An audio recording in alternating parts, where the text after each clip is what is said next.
Isang maulang gabi sa inyo lahat. So, ito pa rin ang inyong lingkod, Top Soft Serve Ice Cream Machine. Ang ating topic ay still error number 3. So, ang tanong dito, what's inside my warm gearbox?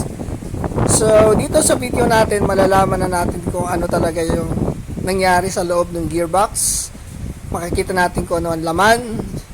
Okay, sana pagpatuloy ninyong panonood sa ating video. Part 8 na po tayo. Thank you sa mga nanood. Simula part 1 hanggang part 8 hanggang mabuksan yung ating gearbox. So, tignan po natin yung ating gearbox kung ano ang naging laman. Sana pagpatuloy ninyo ang pagsuporta at panonood ng ating video hanggang makumpleto talaga natin. As in, kompleto yung umaandar yung ating unit. So, sana wag niyo pong kalimutan suportahan yung ating channel para lumago at marami pa po ang makapanood at marami rin matutunan ang mga kagaya po naming mga nagbi-business ng ice cream machine. So, eto na po, hindi ko na patatagalin. Panoorin na natin. Alright, so at this point, may kita ninyo natanggal na nga ni Kuya yung takip ng ating gearbox. Ayan.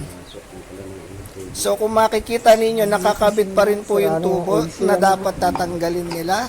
Ayan. Sila mo, may nabibila naman na replacement. So, tinatry ni Kuyang ikutin, pero matigas.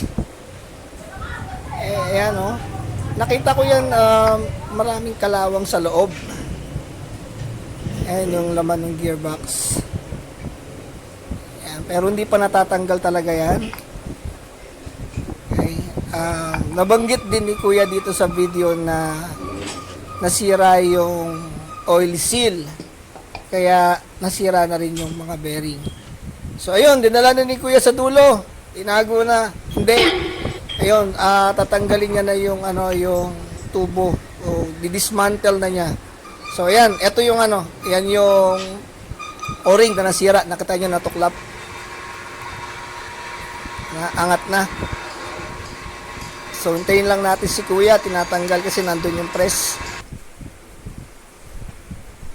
So, pupukpukin din dyan. Konti yun para medyo gumalaw-galaw. Ay, ito na. Palapit na. Come to Papa. Ayan. Ayun, tanggal na nga.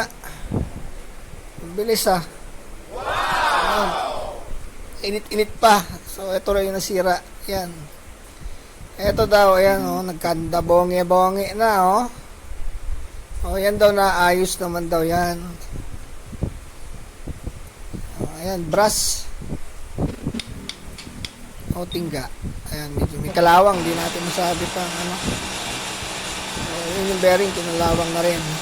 Tigas yan. Ayan, flat na, bungi-bungi.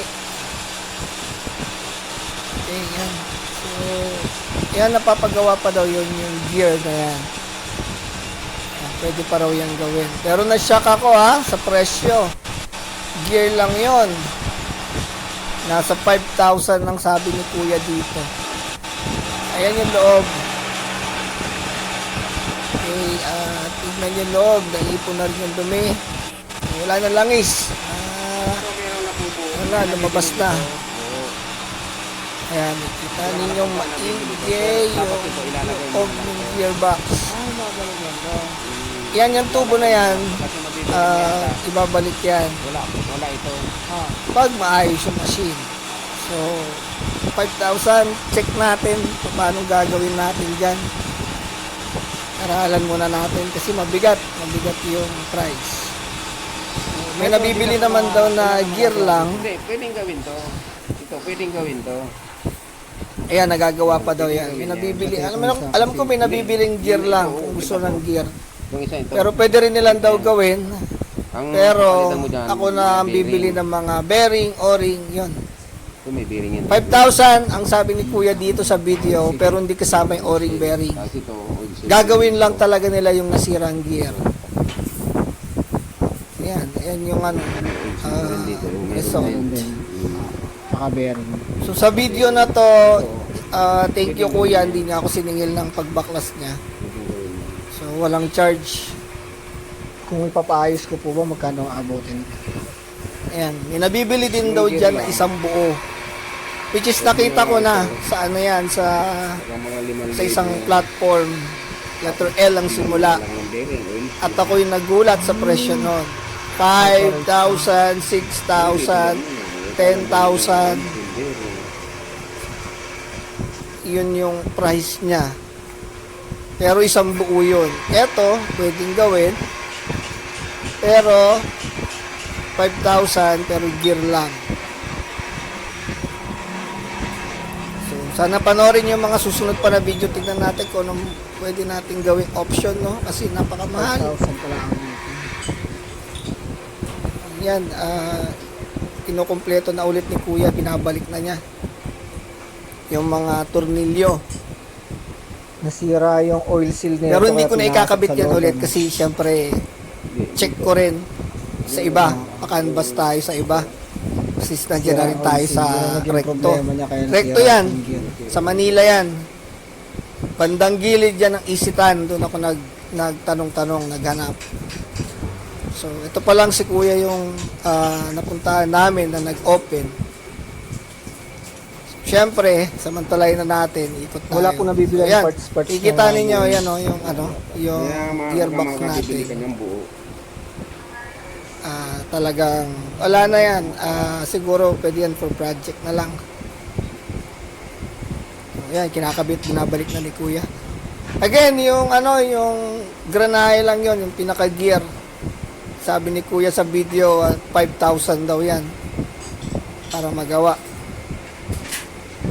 Pero gear lang yun, ikaw na bahala doon sa iba, bubuin lang niya yung gear. Yung iba, hindi kasali sa 5,000. Yan. So, dito, nag-iisip-isip na ako kung paano gagawin. Kita niyo yung itsura niyan. Okay, so sana pagpatuloy ninyo pagsuporta sa mga darating pa natin na video. Okay? Tignan natin kung ano pwede ko pang gawin. Abangan nyo yung ibang videos.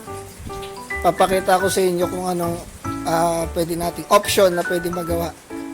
Okay, sana supportahan ninyo yung aming channel. Please do click the notification bell para like kayong updated. Click like para supportahan yung aming channel. Share, okay, and subscribe yung aming YouTube channel para lumago yung ating channel at marami pong makapanood na nagbi-business at makatulong tayo sa iba na wala pang idea kung paano nila i-handle yung ganitong situation.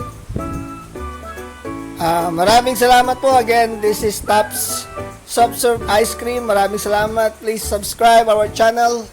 Ingat po kayo, may bagyo ngayon, bagyong Enteng. Nasa Bicol na, so ingat po kayo dyan mga kababayan ko. And God bless. Marami pong salamat.